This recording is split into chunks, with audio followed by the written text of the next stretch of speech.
nursing research. Some important questions that are related to upcoming all nursing exam.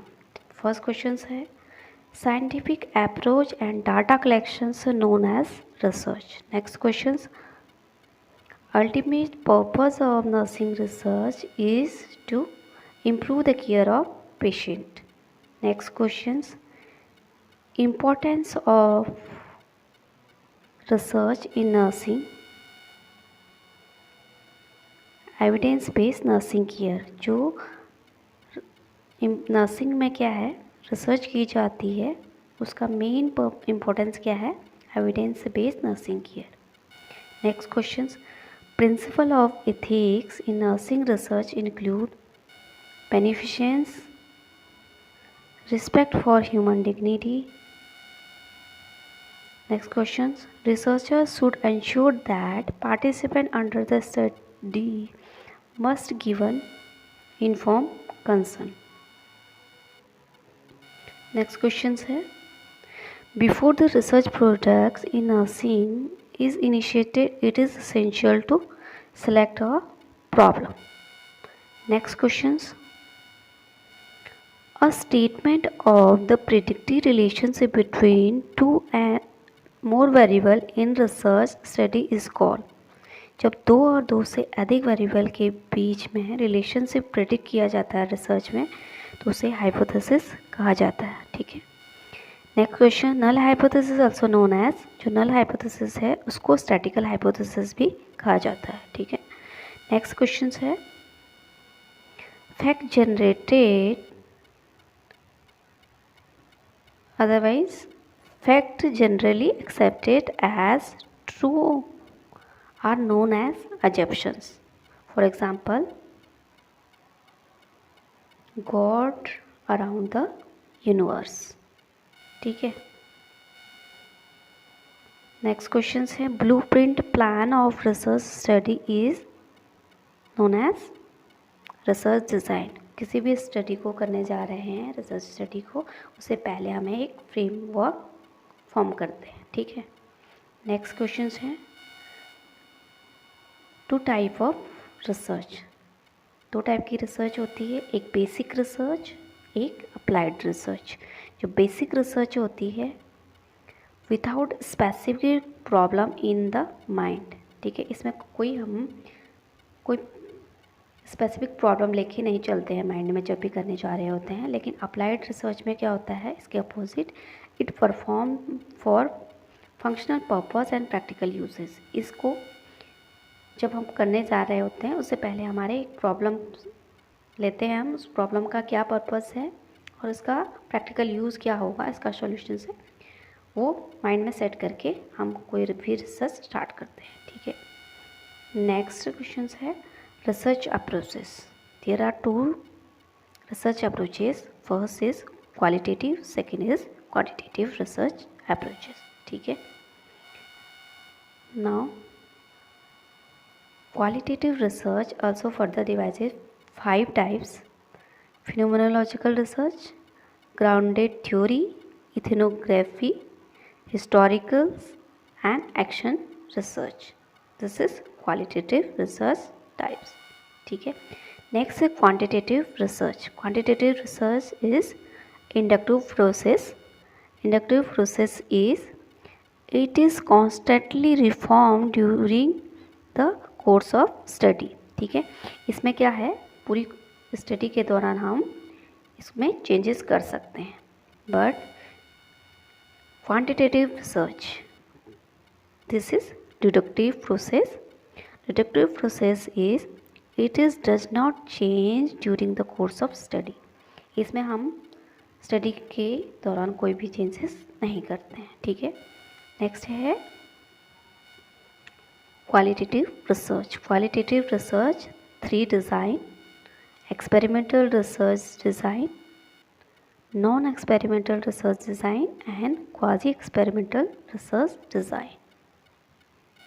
ठीक है. Now next questions, common characteristics of all experimental research design. जो experimental research design हैं उनके जो common characteristics क्या होते हैं, इसमें मैनिपुलेशंस होता है, मैनिपुलेशंस यानी इंटरवेंशंस, ठीक है। For example, if manipulate the independence of variables in any research, its effect on dependent variable. For example, smoking causes lung cancer, ठीक है। randomizations होता है and control. नेक्स्ट क्वेश्चन है experimental study also known as true experimental study. Experimental study को दूसरे नाम से क्या कहते हैं, ट्रू एक्सपेरिमेंटल स्टडी भी कहते हैं, ठीक है। अब नेक्स्ट है what is the term use for study of factors, characteristics, quality, attribute under the study. कोई भी रिसर्च स्टडी कर रहे हैं हम या करने जा रहे हैं, उसमें जो फैक्टर हैं या कैरेक्टरिस्टिक्स हैं या जो क्वालिटी हैं या एट्रीब्यूट जो स्टडी की जाती हैं वो किस टर्म से किए जाते हैं, वेरिएबल के टर्म से। उस टर्म को कहते हैं वेरिएबल, ठीक है। Variable which is influence by the intervention of researcher is called dependent variables, ठीक है। जो variables intervention What is the term used for study of factors, characteristics, quality, attribute under the study? कोई भी research study कर रहे हैं हम या करने जा रहे हैं, उसमें जो फैक्टर हैं या कैरेक्टरिस्टिक्स हैं या जो क्वालिटी हैं या एट्रीब्यूट जो स्टडी की जाती हैं वो किस टर्म से किए जाते हैं, वेरिएबल के टर्म से। उस टर्म को कहते हैं वेरिएबल, ठीक है। Variable which is influenced by the intervention of researcher is called dependent variables, ठीक है। जो वेरिएबल्स इंटरवेंशन जो रिसर्चर के द्वारा जो इंटरवेंशन किया जाता है उससे इन्फ्लुएंस होता है, उसे डिपेंडेंट वेरिएबल कहते हैं, ठीक है। नेक्स्ट है a process of selecting portions of population in research study is called. Research study के दौरान पॉपुलेशन में से जो सैंपल सेलेक्ट किया जाता है इस प्रोसेस को सैम्पलिंग कहते हैं, ठीक है। Next question, subset of populations which represent the entire populations, ठीक है। सबसेट जो होता है पॉपुलेशंस का, जो पूरे पॉपुलेशन को रिप्रेजेंट करता है, उसे क्या कहते हैं, sample. Next, sample in research is referred as. जो रिसर्च में जो सैंपल सेलेक्ट किया जाता है वो क्या रिप्रेजेंट करता है, रिप्रेजेंटेटिव ऑफ पॉपुलेशन।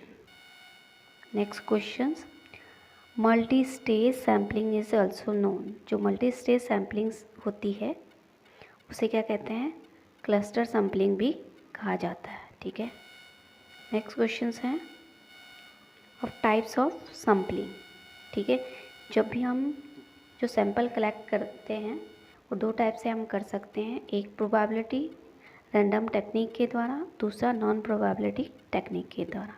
जो प्रोबेबिलिटी टेक्निक में क्या होते हैं, इसके 5 टाइप्स होते हैं, simple random sampling, certified random sampling, systematic random sampling, fourth है क्लस्टर या multi stage random sampling, fifth है सीक्वेंशियल सैम्पलिंग। नाउ नेक्स्ट क्या है, non probability technique of sampling. First है purposive, other name is judgemental sampling technique. Second is consequent sampling technique, third is consecutive, fourth is quota and fifth is snowball sampling technique, ठीक है।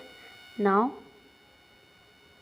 another question is the informations collected from participant in the research study is called data। किसी भी research study में participant के द्वारा जो information collect की जाती है उसे किस फॉर्म में कलेक्ट की जाती है, डाटा फॉर्म, ठीक है। नेक्स्ट है questions, tool use by investigator for collect the data are called, जो भी रिसर्च के दौरान जो टूल की इन्वेस्टिगेशन के द्वारा डाटा कलेक्ट करने के लिए यूज किया जाता है उसे क्या कहते हैं, इंस्ट्रूमेंट कहते हैं। वो क्या क्या हो सकते हैं, इंटरव्यू के द्वारा कर सकता है, क्वेश्चनरी उनको ऑब्जेक्टिव टाइप के क्वेश्चनरी दे के कर सकता है, मल्टीपल चॉइस लाइक, ऑब्जर्वेशन के द्वारा कर सकता है, direct and indirect form, and other method है biophysical, for example BP monitoring and other method. ठीक है, नाउ थैंक यू।